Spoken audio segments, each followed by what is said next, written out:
Assalamualaikum warahmatullahi wabarakatuh. A'udzu billahi minasyaitonir rajim. Bismillahirrahmanirrahim.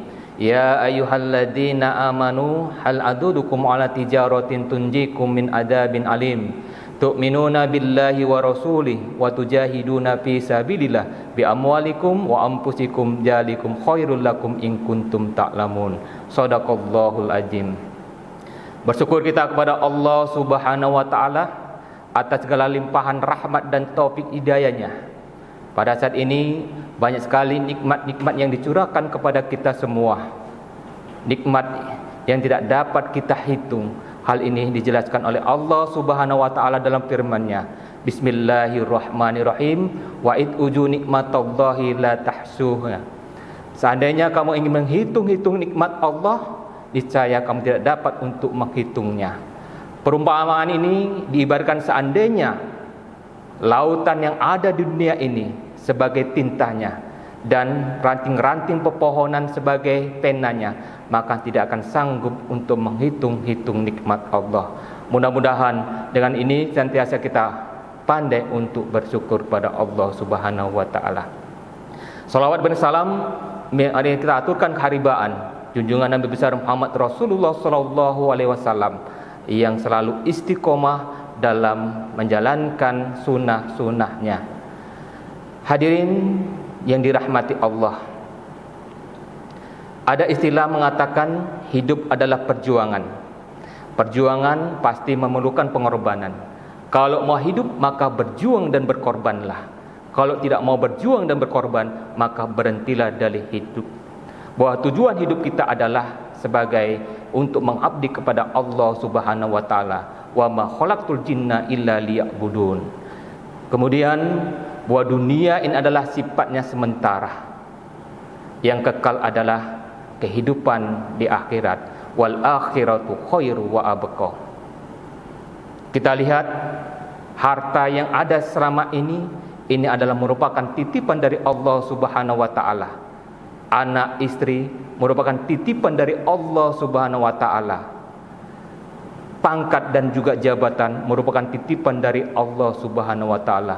Untuk apalah kita sombongkan? Saudara-saudaraku seiman dan seakidah yang dirahmati Allah, semua itu akan dipertanggungjawabkan di hadapan Allah Azza wa Jalla. Jangan kita terlena dengan waktu yang sekarang ini, waktu yang begitu singkat. Sampai pepatah mengatakan the time is money, waktu itu adalah uang. Kemudian pepatah Arab mengatakan al-waktu kasoid, waktu itu ibarat pedang. Pedang satu sisi dapat untuk menyelamatkan kita dari bahaya, namun di sisi lain pedang itu bisa juga melukai, bahkan untuk membunuh kita. Bagi kita sebagai seorang mukmin, maka waktu itu merupakan anugerah dan karunia dari Allah Subhanahu wa taala, karena kita tidak bisa mengulangi waktu itu walaupun hanya 1 detik. Pertanyaan sekarang, sudah sejauh mana yang sudah kita berbuat untuk Allah? Saudara-saudaraku seiman dan seakidah yang dirahmati Allah, kita lihat di sana banyak anak-anak bermain, lari sana kemari dengan senang dan cerianya. Kita hanya bisa duduk tenang. Kita hanya bisa mengatakan, aku dulu pernah merasakan seperti itu. Kita lihat remaja, pemuda saat ini dengan pola dan gaya hidupnya. Kita hanya bisa, kita pernah merasakan seperti itu. Ini semua karena waktu. Jangan kita sia-siakan. Saudara-saudaraku seiman dan seakidah, hari ini kita masuk bulan suci Ramadan 1443 Hijriah. Mari kita raih keutamaan fadilah-fadilah yang ada di bulan Ramadan dimaksud. Jangan kita sia-siakan. Hakikat puasa adalah menahan diri dari hawa nafsu, makan, minum, dan juga perbuatan-perbuatan yang maksiat. Dasar perintah dari Ramadan, hal ini dijelaskan oleh Allah Subhanahu wa taala di dalam Quran surah Al-Baqarah ayat 183. A'udzubillahi minasyaitonirrajim. Bismillahirrahmanirrahim. Ya ayyuhalladzina amanu kutiba alaikumusiyam kama kutiba alal ladzina min qablikum la'allakum tattaqun. Hai orang-orang yang beriman, diwajibkan atas kamu berpuasa sebagaimana telah diwajibkan kepada orang-orang sebelum kamu agar kamu bertakwa. Saudara-saudaraku seiman dan seakidah yang dirahmati Allah, jangan kita sia-siakan puasa Ramadan tahun ini. Banyak hal yang harus kita perhatikan. Salah satunya ada 3 hal yang perlu kita perhatikan yang dapat mengurangi bahkan untuk membatalkan fadilah dari puasa itu sendiri.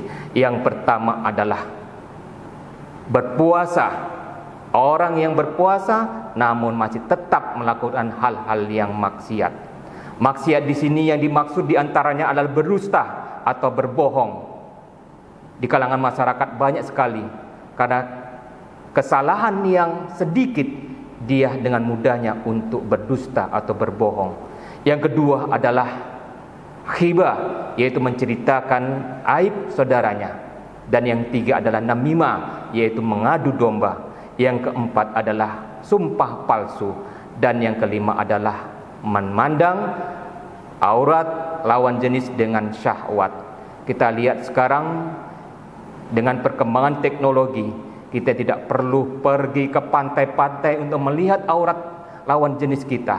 Kita tidak perlu pergi ke pasar, ke mall dan lain sebagainya. Kita duduk tenang di rumah atau di kantor. Dengan teknologi yang sekarang ini, media televisi dan juga handphone yang ada di tangan kita, kita bisa untuk melihat aurat lawan jenis kita. Na'udzubillah min dzalik. Saudara-saudaraku ya seiman dan seakidah, yang kedua adalah berbuat masih ada rasa riah, ingin dipuji. Dia berbuat bukan karena Allah Ta'ala, namun karena ingin dipuji oleh sesama manusia. Dan yang ketiga adalah ketika berbuka puasa, dia memakan dan meminum yang haram. Haram yang dimaksud bisa jadi makan dan minumnya yang haram, atau mendapatkan makan dan minumnya yang tidak sesuai dengan norma aturan yang sesuai dengan syariat agama Islam. Hadirin seiman dan seakidah yang dirahmati Allah, demikian sedikit tausiah yang saya sampaikan. Dengan kesimpulan ada 3 poin. Yang pertama, kita sebagai hamba Allah yang doib, marilah kita selalu bersyukur atas nikmat yang Allah berikan kepada kita. Jadilah kita sebagai hamba yang pandai bersyukur. Yang kedua adalah hidup adalah perjuangan. Hidup adalah sementara. Jangan kita sia-siakan waktu yang masih luang ini. Laksanalah dengan banyak-banyak beramal soleh. Dan yang ketiga adalah di bulan yang suci yang mulia ini, mari kita bekali ilmu agama agar kita terhindar dari hal-hal yang dapat mengurangi bahkan membatalkan pahala puasa. Demikian yang dapat saya sampaikan, mudah-mudahan bermanfaat bagi kita semua. Akhirul kalam, wassalamualaikum warahmatullahi wabarakatuh.